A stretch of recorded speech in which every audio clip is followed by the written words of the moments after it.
He came out of the blue. Nobody knew him, didn't look like a football player, didn't act like a star. And then to come out of nowhere to the right place, which was a town that he was just perfect for, Baltimore. Nobody even knew his name when he first got there. Unitas was how he was first introduced.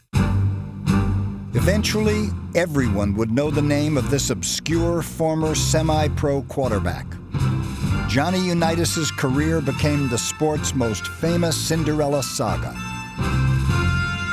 This was somebody who came from a working class background, comes to a working class city, and refuses to put on airs. We liked him because he was tougher than any quarterback.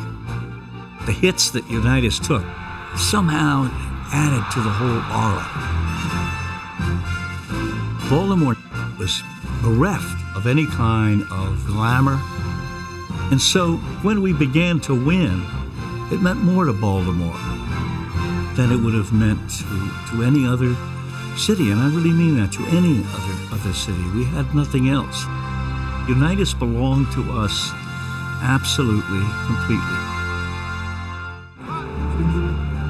Unitas' career-defining performance in the 1958 NFL championship game helped change the course of NFL history.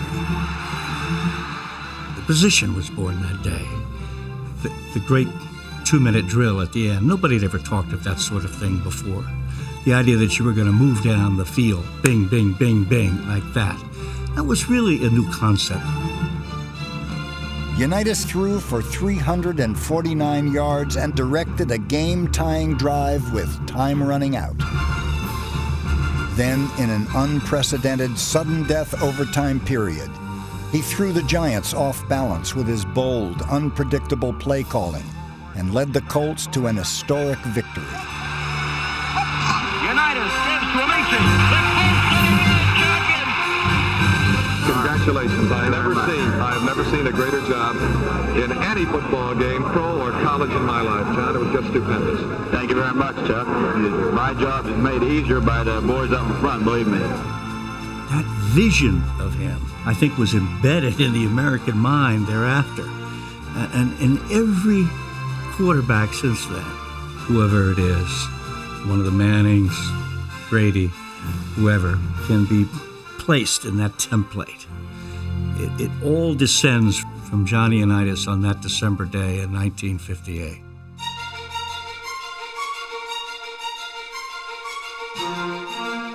From 1957 through 1960, Johnny U set a record by throwing at least one touchdown pass in 47 consecutive games.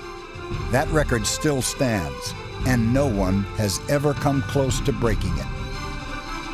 It's more likely that DiMaggio's 56-game hitting streak record would be broken than Unitas' 47 touchdown passes in a row, that it's that extraordinary.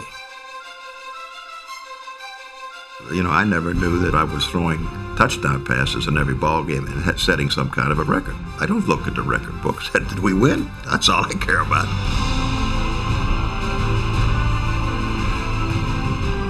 It's not important whether Unitas was the greatest. He is the quarterback for all time in the same sort of category as Babe Ruth.